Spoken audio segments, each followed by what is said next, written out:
Ya nos está escuchando el presidente de la Cámara de Diputados, el señor Sergio Massa, que tiene la amabilidad de recibirnos y de atendernos a estas altas horas de la noche. Buenas noches, Massa, ¿cómo le va? Buenas noches, ¿cómo estás? Muy bien.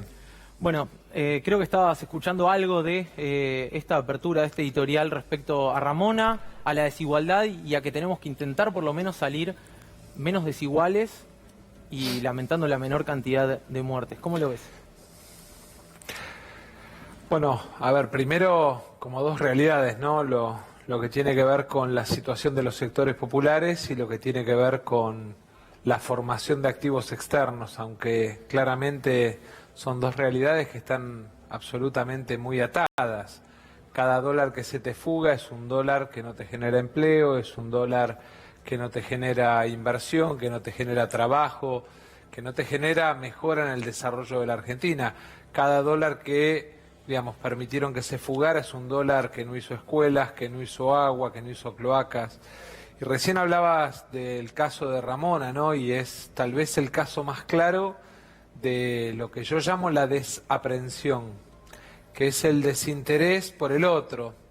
Y cuando uno mira que el gobierno de la ciudad tuvo 7 meses para dar la obra de agua para la Villa 31, a pesar de tener el empalme de AISA listo hace mucho tiempo, claramente lo que ves es desaprensión de funcionarios que por ahí no entienden porque no tienen la dificultad que representa vivir hacinado, no llegar a fin de mes, tener que hacer una changa, y entonces les resulta difícil de entender lo que significa poder tener las herramientas mínimas para la higiene, para el aseo, para poder cuidar a tus chicos. No lo entienden simplemente porque no les falta. Eso se llama desaprensión. Y en la Villa 31 y en la actitud con el agua de la Villa 31 se vio la cara más clara, más transparente de la desaprensión de funcionarios del gobierno de la ciudad para con los vecinos de la Villa 31. Massa, ¿cuánto podría ayudar un impuesto a las grandes fortunas para justamente intentar generar el menor daño posible en la población a partir de una cuarentena que está de más decir que es de carácter obligatorio? Digo, no había otra opción, o bueno, la opción era Brasil, la opción era Estados Unidos y lamentar miles de fallecidos. Bueno, a ver, primero poner blanco sobre negro qué es lo que se privilegió, porque el presidente, cuando toma el camino más difícil, el de pedirle a los argentinos que hagan el esfuerzo, que se queden en la casa, que no vayan a la escuela, que no vayan a trabajar, toma el camino de protección de la vida. Es el camino más difícil. Mucho más cómodo hubiese sido tener una actitud, hoy lo hablaba a la mañana con el presidente, si el presidente hubiese tomado una actitud distante y hubiese dicho, bueno, en cada jurisdicción, en cada gobierno provincial, la Argentina es un país federal, resuélvanlo como crean, porque los sistemas de salud son de cada una de las provincias. En la Argentina hoy estaríamos ya lamentando muchas muertes. No porque las que ya tenemos sean pocas, sino muchas más de las que tenemos. Cada muerte, cada vida que perdemos no se recupera. Y el desafío de superar esta pandemia protegiendo la vida, cuidando el valor vida, tiene que ver también con un mensaje no solamente político, sino con un mensaje respecto de qué filosofía defendés vos a la hora de gobernar y defender, digamos, la protección de la vida, el valor de la construcción del cumplimiento de una norma en comunidad a partir del respeto, digamos, autoimpuesto por cada ciudadano que está haciendo el esfuerzo de quedarse en su casa, es realmente muy importante. Ahora, el problema es entender que la Argentina lo que necesita en la salida de la pandemia no es simplemente encontrar una solución a alguno de los problemas que tiene, sino aprovechar la coyuntura para transformar en grandes transformaciones aquellos problemas que ya teníamos antes de la pandemia y que con la pandemia se profundizaron. Una reforma tributaria estructural mucho más progresiva, mucho más justa. En la Argentina se da la particularidad de que por el sistema impositivo que tenemos, quien menos tiene es quien proporcionalmente más impuestos paga. Del ingreso de alguien que cobra la asignación universal o un plan social, digamos, en términos de carga tributaria, hay mayor carga tributaria que a lo mejor en la de alguien que tiene una función de dirección de una compañía o, digamos, que simplemente cobra dividendos como accionista de una compañía. Y ir a un régimen tributario más justo, digamos, premiando además la inversión, premiando la generación de empleo, castigando la especulación financiera, castigando la renta fácil, castigando la fuga de capitales, es una responsabilidad de toda la dirigencia política. No es solamente una tarea que tenemos desde el Frente de Todos o desde el Presidente de la República o desde quienes tenemos responsabilidad institucional. Es el desafío que enfrenta la Argentina, tener un régimen impositivo mucho más justo, porque además, tal como planteaban ustedes, las herramientas del Estado que vamos a necesitar en la salida de la pandemia para sostener el empleo, para generar, digamos, desde el punto de vista de la infraestructura de la Argentina, cambios estructurales, para tratar de profundizar la idea del federalismo a partir de apostar a la erradicación industrial en el interior de la Argentina, porque la pandemia también desnudó que el hacinamiento alrededor del puerto nos genera riesgos como el que aparece en esta pandemia, sí, donde la ciudad de Buenos Aires termina siendo tal vez la más castigada por el hacinamiento, por la cantidad de personas, digamos, que viven por kilómetro cuadrado. Creo que ahí tenemos un desafío muy grande y creo que lo tenemos que enfrentar entre todos. Ahora, entendí bien, más que una reforma, más que un impuesto extraordinario a las grandes fortunas, ¿van a buscar una reforma tributaria en profundidad, digamos, rever el sistema tributario, o primero el impuesto excepcional a las grandes fortunas con ese objetivo final de fondo que es sí una reforma tributaria? Nosotros tenemos que ir a una reforma tributaria integral, profunda, digamos, que de alguna manera, en esto que mostraban ustedes recién, ¿no? Ustedes recién decían, hay 108 o 100, no me acuerdo si eran 108 o 120 personas que fugaron una N cantidad de capital de la Argentina, ¿sí? Se veía que sobre esos 48.000 millones de dólares había en 120 personas físicas o jurídicas el grueso de la fuga de capitales. Yo me preguntaría, ¿cuánto impuesto pagaron por esa fuga?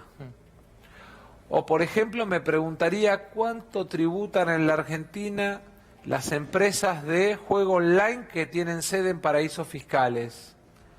O me preguntaría, digamos, en la Argentina, digamos, cuánto proporcionalmente paga el que gana en la timba y paga el que gana en el laburo, ¿no? Creo que, en definitiva, esta es la discusión de fondo. Y tiene que ver no solamente con el patrimonio, sino con la rentabilidad, con encontrar un proceso en el cual no solamente la Argentina, sino el mundo discuta cuál es el límite sobre el cual la rentabilidad se transforma en acumulación y concentración económica. A ver, muchos tienen muchas consultas para hacerte, Sergio. Arranco por Ariel Sack, que me estaba mirando. Ahí está. Buenas noches, Massa. Usted recién hablaba de el diálogo que tiene con el presidente Alberto Fernández en relación a la cuarentena y a cuántas muertes se han evitado, por ejemplo, a partir de la aplicación de esta política. Y al mismo tiempo, por su rol funcional, usted debe tener diálogo permanente con la oposición. ¿Qué ruidos hace en esos diálogos que aparezcan personajes como Patricia Bullrich a decir que, por ejemplo, Alberto Fernández quiere matar gente, o que aparezcan quienes dicen que este gobierno se ha enamorado de la cuarentena solamente como si fuese un capricho? A ver, yo no pierdo el tiempo escuchando a aquellos que lo que extrañan es sus minutos de televisión o sus centímetros por columna en los portales o en las .com. Y que hoy no tienen ninguna responsabilidad. Nuestra tarea es con aquellos que tienen responsabilidad institucional, y valoro mucho la actitud de Mario Negri, de Cristian Ritondo, de Maximiliano Ferraro, o de jefes de gobierno o gobernadores como Gerardo Morales, o por ahí como el propio Horacio Rodríguez Larreta, más allá de la mirada crítica que tengo respecto de cómo su gobierno actuó de cara a la Villa 31 y al agua de la Villa 31. Pero me parece que nosotros lo que no podemos es perder el tiempo por la tarea que significa hoy gobernar la Argentina, por el desafío que prepandemia representaba reconstruir un Estado al que retiró el gobierno de Macri, no solamente lo sobreendeudó, sino que el fracaso más profundo de Macri es haber retirado al Estado de las cuestiones más esenciales de la protección del ciudadano, y en ese sentido me parece que el desafío es tratar de tenderle la mano a aquellos que de buena voluntad quieren ayudar a que la Argentina recorra un camino de desarrollo, de crecimiento, un camino de recuperación, sobre todo porque a la prepandemia, a la Argentina en crisis prepandemia o a la Argentina con pandemia económica se le suma la pandemia sanitaria, y el daño en términos de tejido socioeconómico, en términos de tejido productivo es muy alto. La última, Sofía Caram. Diputado, buenas noches. ¿Cómo le va? Dos preguntas en una, en realidad relacionadas. Primero, los jury que usted había señalado que iban a iniciar, sé que hay dos que comenzaron para jueces y juezas que liberaron a presos que habían cometido delitos violentos o que les dieron la prisión domiciliaria. ¿Cómo están esos casos? Y por otro lado, si no va a haber jury con aquellos jueces y juezas que están liberando a represores de la última dictadura cívico-militar, ya más de 20 obtuvieron la prisión domiciliaria. A ver, nosotros anunciamos que iniciábamos un proceso en el que violación de la ley de víctima, abuso de la utilización de la excusa de la pandemia por parte de los jueces, en los casos de liberación de asesinos, de violadores o de criminales de lesa humanidad, los vamos a denunciar todos. Básicamente porque entendemos que hay jueces que creyeron que la pandemia era un jubileo y que además se ofendieron cuando planteamos públicamente que no estábamos frente a un jubileo y que, digamos, no podían hacer, digamos, de una herramienta que planteaba la emergencia de la pandemia un festival de liberaciones. Digo esto porque alguna asociación de magistrados planteó que era temerario que nosotros anunciáramos los juris. Claro, porque lo que pero la dicen verdad es que, por ejemplo, en la provincia de Buenos Aires, claro, lo que dicen en los la jueces provincia es de que, Buenos Aires, perdón, es que se los quiere enjuiciar Perdón, por el ¿cómo? contenido de sus fallos, digamos, lo que está planteando la Asociación de Magistrados es eso. En realidad eso es una excusa que usan los jueces para esconder que utilizaron la pandemia como jubileo y en algunos casos vaya a saber como qué cosa también. Porque lo que estamos planteando es la violación de una ley que es de orden público, que es la ley de víctima, que todo juez que es responsable de aplicar la ley no la puede desconocer. Y claramente lo que vimos es que algunos la ignoraron adrede para proceder a liberación de narcos, de asesinos, de violadores o de casos que la verdad es que uno no puede explicar, como poner, digamos, en el mismo domicilio al violador y a la víctima de violación. En un momento en el que además, como ustedes saben, la pandemia genera situaciones de violencia intrafamiliar que las víctimas no tienen instrumentos por el encierro para poder denunciar. Y creo que en eso tenemos que ser muy firmes, muy determinados y no quedarnos en el trabajo solamente de lo que ya denunciamos, sino seguir mirando caso por caso, seguir recibiendo en la oficina de víctimas del Congreso cada denuncia y seguir avanzando con las denuncias. En definitiva, en el jury nosotros hacemos la acusación. Si hay algún juez que siente que tiene razón, se defenderá bien y no tendrá problemas. No veo cuál es el inconveniente de que el Poder Legislativo cumpla con la tarea de control que tiene sobre el Poder Judicial. Bien. Más a la última, apelo a su brevedad y lo comprometo porque nos está esperando Omar Sued, pero no quiero dejar de consultarle por esta fecha tan particular. Hoy se cumple un año de aquella decisión de Cristina Kirchner de acompañar a Alberto Fernández en la fórmula y que Alberto Fernández sea el candidato a presidente, que obviamente todos reconocemos como la gran jugada electoral, como el comienzo de algo por lo menos. ¿Lo toca en lo personal en algún sentido? Digo, hoy dijo, bueno, es un día especial indudablemente. ¿Y qué reflexión hace? ¿Dónde estaba ese día? ¿Qué estaba haciendo? ¿Cómo se enteró? ¿Y qué pensó cuando se enteró de esto? Estaba haciendo una nota en radio en el momento que se conoció la noticia y corté la entrevista en radio, lo llamé a Alberto, le pregunté, digamos, Sí, y después cierto. seguí haciendo la entrevista, volví a llamar a... puse la excusa de que se me había cortado el teléfono.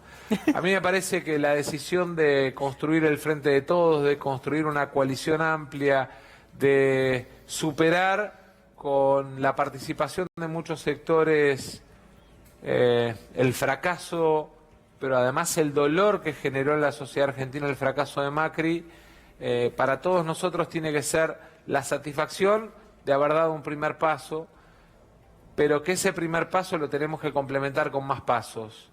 Cada derecho que podamos recuperar para cada argentino que lo ha perdido, cada paso que demos para salir de la pandemia y devolverle la esperanza al que tiene una pyme, al que tiene un comercio, al que tiene trabajo y lo está perdiendo, o al que tiene changa y no la puede hacer, me parece que es muy importante. No solamente tenemos que proteger hoy a los argentinos, sino mostrarles que hay un camino de salida después de la pandemia y devolverles la esperanza por la frustración que tantos años de dolor y de fracaso vienen tratando de superar, ¿no? Muchísimas gracias por el tiempo, Sergio. Un abrazo.